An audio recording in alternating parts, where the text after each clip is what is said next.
Board of Education. But Pam has been a personal friend of mine for many, many years. And one of the things that I love the most about Pam is not only is she just so staunchly conservative, but she is one of those women who doesn't just talk the talk, she walks the walk. She does it in every single word she says, every deed that she does. Her heart is just, you can't help but love her. Once you know her, once you meet her, you can't help but fall in love with her. She is an amazing, amazing person.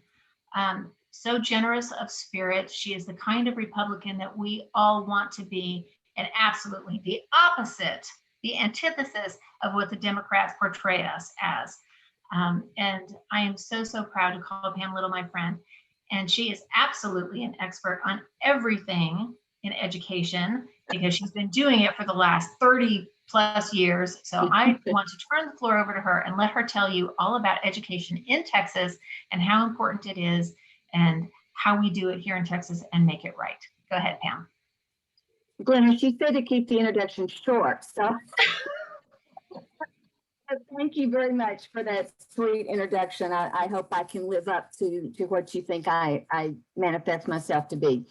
It's my honor to introduce you to Ms. Hardy, Pat Hardy, who has been on the State Board of Education for over 20 years.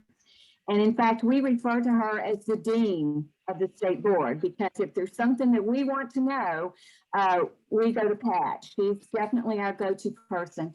Pat has spent her entire life in social studies education. I first met Pat when we were working on a world geography book together, and that is her area of expertise. And you won't find anybody more dedicated to civics education than Pat Hardy, and her years of service and the time that she spent in the classroom. And you think I know what it's about education. Pat has lived it and breathed it. And tonight, we want to share with you some of the things that we do on the state board, and be happy to take some questions. But now I'm going to turn it over to Ms. Hardy.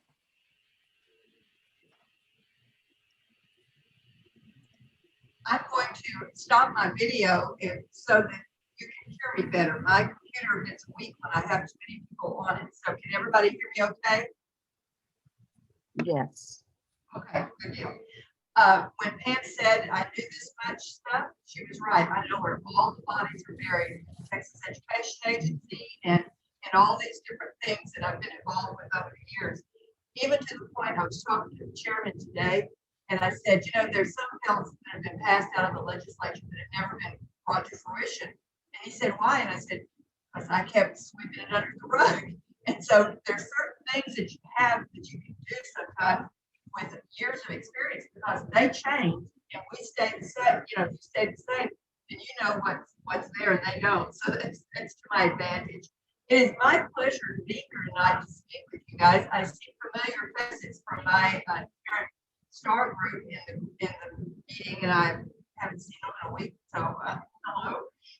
But one of the things I want to say about this is how important in the education realm this year the TFRW has been, and that really has to do with Glennis. She said something. This is how important getting to talk to people is. Pam said to me, Pat, my friend, is going to be the state chair for TFRW. And I said, oh, that's great, Pam. I need to meet her. And Pam said she's really looking to make the TFRW more active and have more things going with legislation. I said, perfect. We've got some ideas here. And so this means that some of the things we're working on, we have been working on for 2.5 years now because of that connection that Pam had. Pam is one of those people that knows a lot of people and can introduce you to the right people, and it's been very, very helpful. Now, we have a number of bills, and I'm going to go through some of them really quickly because I'm thinking that they're not going to come back and haunt us this session, but they will be back in other sessions. One of those bills is one called 1504, and the brief of this bill is that if you are a student and you take as a required course of study in our foundation program in the schools, you have to take either world history or world geography, American history, and then government and eco. This bill would say that you wouldn't have to take world history or world geography. You can take ethnic studies, Mexican American studies, or African American studies. And I find that to be very problematic because that would mean that we're sending kids out of school without a large view of the world in any way. We used to require 2 years of world history and world geography, but the state did away with one of those about 8 years ago. So that's a bill that in the future is going to come back up and would be really, this is the way I'd like to see us work with TFRW, is when we find those bills, get you guys to start calling and stop them. Another bill that's come back now for like 4 sessions is HB 704. 704 sounds like a kind of innocuous bill, but what it does is it says any of the STAR tests required by the, not required by the federal government will be done away with. Well, there's only 2 STAR tests that are not required by the federal government. That would be 8th grade U.S. history and 11th grade exit U.S. history. If we took away those tests, we would not have a very supportive school system because we treasure what we teach and what we test. And if we are testing those things, it sends a message that, well, we don't need to send those teachers to training. We need to send the math and the reading teachers to training. So it really hurts our system when those things happen. And those are 2 little bills that the first one will come back, I promise you, every year from now on out. And the next one will be back again next year until I get to explain to them why that's bad. And they're all done by, that one's done by Republicans every time. So it's not that they are being liberal or anything like that. They just would like to see the STAR test go away. It's something that I actually support. Pam's going to talk now about another bill, Senate Bill 8.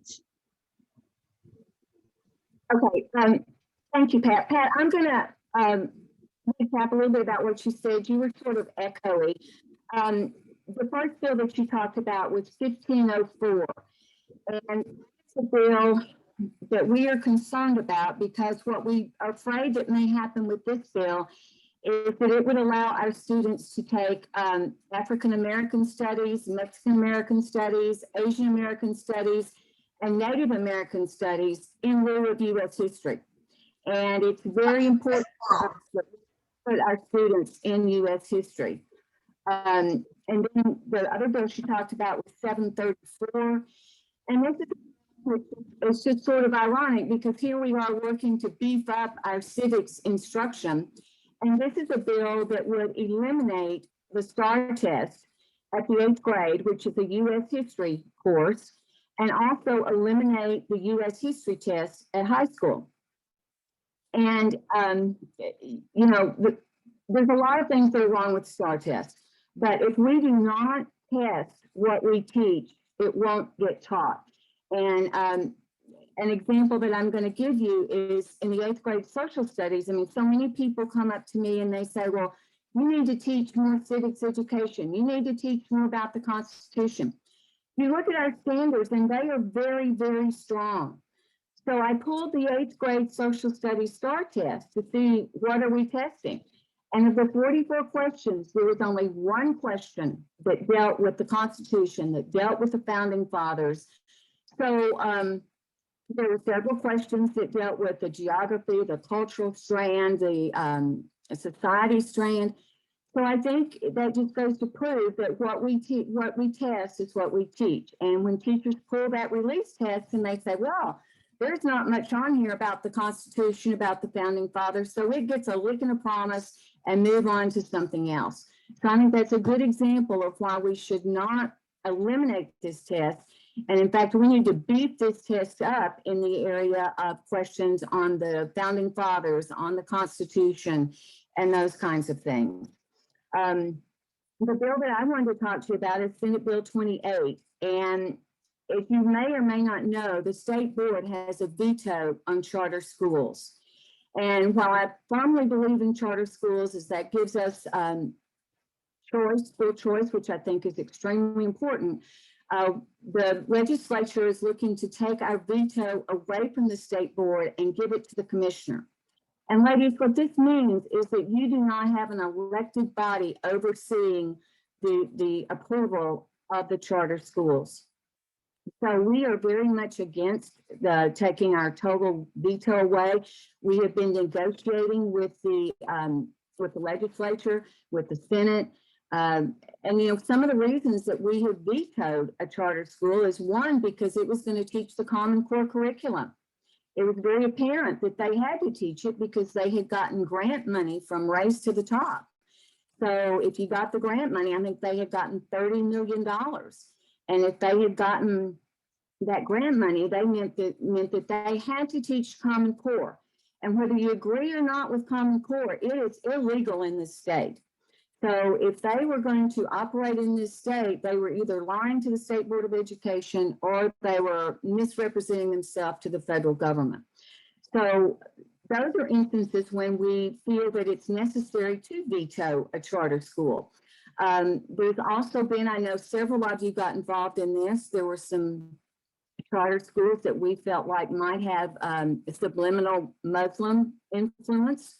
But once again, if the commissioner were in charge of that and there was not an elected body that did not hear from their constituents, that school might have gotten approved.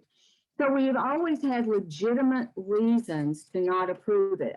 Another one that we feel is very important is when a charter school selects the leaders of this school, they need to have a success record.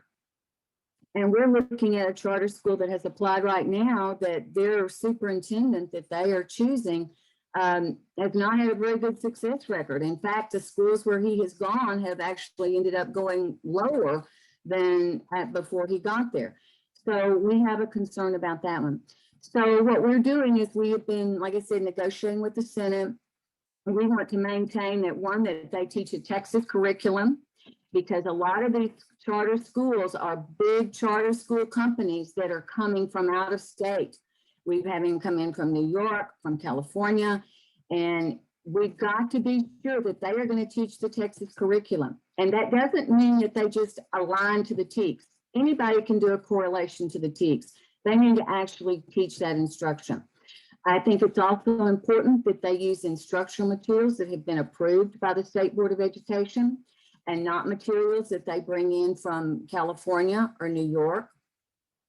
I think their board needs to be a local board. We've had instances where their board has been from California, from New York. I think we also need to pay attention as to how much of the money that they get to operate their school goes to what's called a charter management organization. So these are all things that I think are very important to look at. And if that bill had gone the way it started, to just take that veto away from us, these are all the things that would have happened. So I would ask that we still don't really know exactly where we're going to end up with that bill. I think, as you know, a lot of our bills just seem to sort of swirl around for a while, and then they end up hopefully in a conference committee and come out the way we want. Sometimes they don't. So those are some of the things about the Senate Bill 28. And while I'm also going to talk to you about another bill that's going on. It's House Bill 3880, and this deals with dyslexia. And in the past, well, right now, dyslexia in the state of Texas is not classified as a special ed learning disability. It's in a little category all by itself. And there's several parents, and I certainly understand it, there's several parents who would like to get dyslexia classified as in the federal classification in special ed. And one of the reasons is that this will make them eligible for state money, for federal money.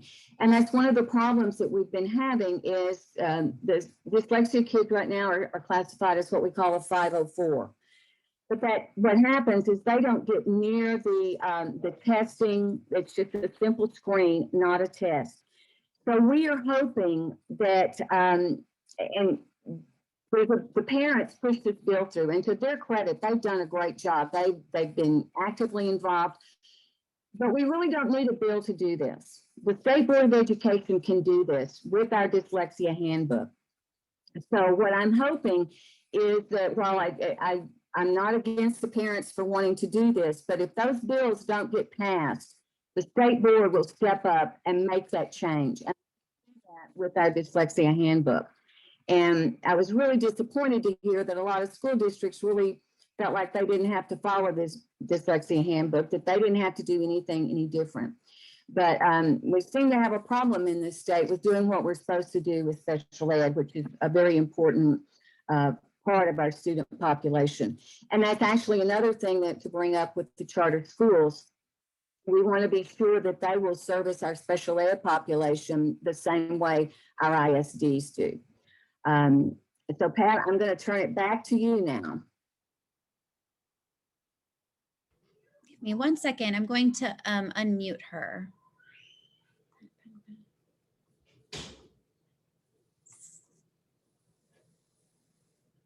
Okay, Pat, if you can unmute. I can now. There we go. Okay. Thank you. As you can see, Pam's very knowledgeable. We have to be very knowledgeable in a variety of different avenues and things. But two of the things that I had talked to Glenna about that would be great things for the TFRW to support, one was Senate Bill 1063. And this has to do with teaching personal financial literacy. And it has been a desire of mine to have students do a required course in personal financial literacy. But the legislature has not, the House supported it last session, but the bill that has gotten to the Senate or coming through the Senate that they're trying to support would not be what I would want. I would want us to always keep our eco course or econ. If you're a senior in high school, you have to take one semester of economics. Obviously, we're not doing a real good job of explaining it to them because there's too many people buying into socialism these days. But I think that having a solid course in economics is important. What I'd also like to see is a required course in personal financial literacy so that the students, I can't tell you how many times I've heard from kids who've gone off to college and said, oh my gosh, why didn't they teach us anything about that in high school? And so that was what we were working on and hoping for. But the legislature, the authors of the bill weren't pushing it that way. They wanted to make a hybrid course. So my request of the Senate Ed Committee is, or Education Committee, is that they would just simply not pass that bill. And I would go around, Pam might do this with me. I would really like to encourage local school boards to pass that bill or pass it in their own local school board because they can make personal financial literacy a required course for high school graduation. It's just that it's not going to happen on state level, which is quite embarrassing because that means that almost every state in the United States has a required personal financial literacy course, but it's just not going to happen here in Texas. So, not that we can't do it later, but it's not working right now. The other thing that most of you are most interested in is what's happening with a bill called Senate Bill 2202 and House Bill 3979. They're companion bills. This has the critical race theory in it. This is the critical race theory. These are the bills, the House and the Senate bill on critical race theory. Now, first of all, it's dangerous to make an assumption, but I'm assuming that you are very aware of what critical race theory is. Now, you can live with just a cursory knowledge of it. I like to make my easy knowledge when I'm explaining it to people who are not very political is to simply say, when Martin Luther King made his famous speech, he said he would dream of the day that children were not judged by the color of their skin, but by the content of their heart. Well, critical race theory is just the opposite of that. It says that children are judged by the color of their skin, and if your skin is white, you have been privileged, and it's time for you to step off your pedestal and let the other people with colored skin to replace you in business and leadership and whatever. And so that's a really easy thing to understand, the difference between what Martin Luther King wanted and what the current critical race theory does. Some of you may remember when someone said Black Lives Matter, and someone else said, well, all lives matter. And that person was excoriated for saying all lives matter. And that's because under critical race theory, only the Black lives matter. This color of the skin makes it seems so bizarre that would be the way it is. Well, you've heard other states have banned critical race theory, but what we're doing in Texas is we in this bill, in these bills, they don't say the word critical race theory. And I was very kind of annoyed with that. I kept thinking, why don't you just say it? Don't tell us about it.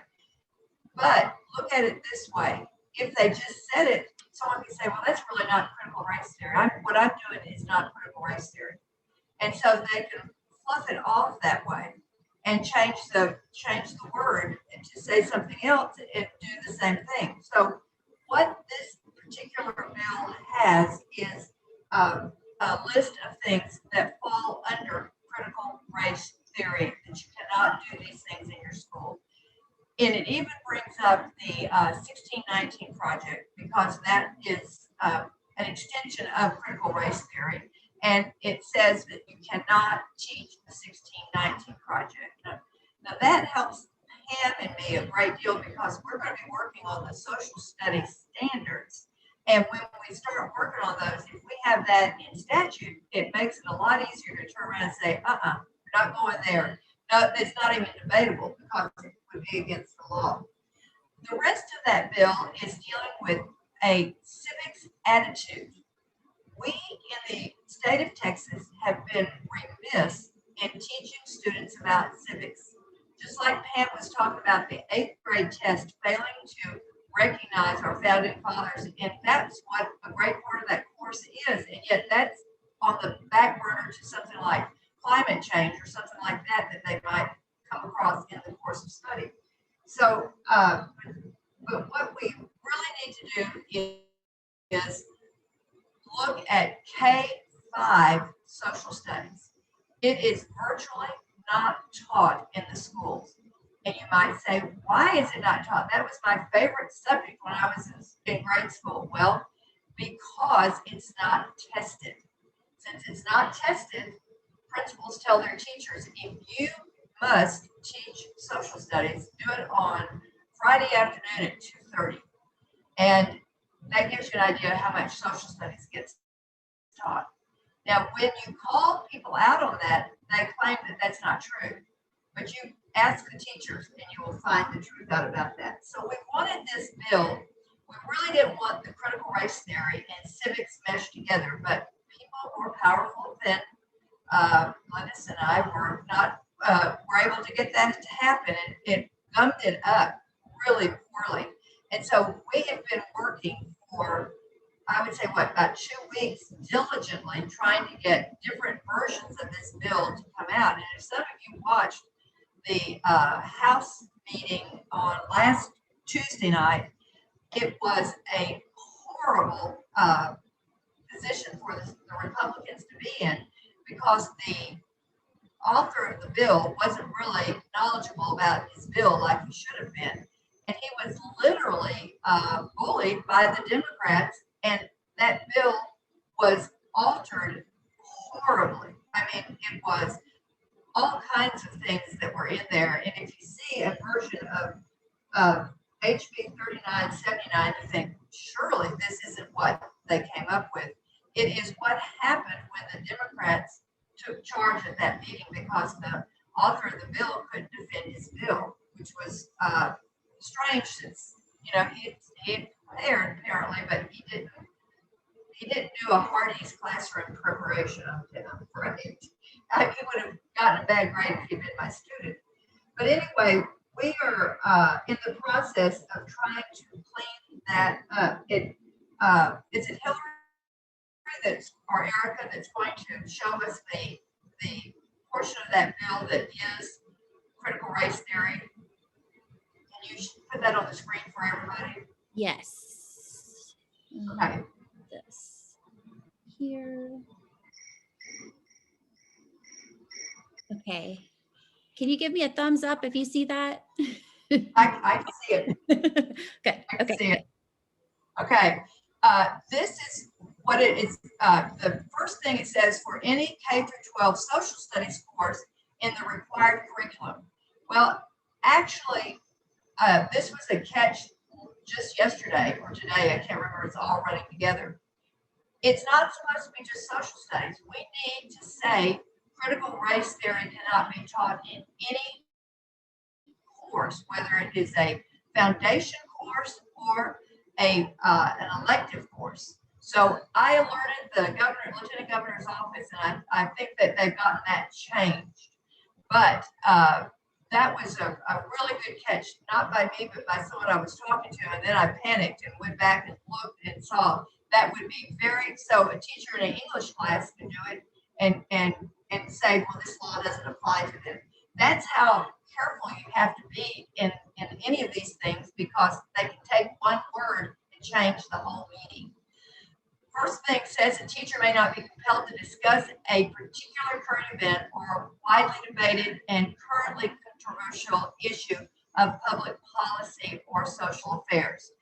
This was outsiders working into the bill, but they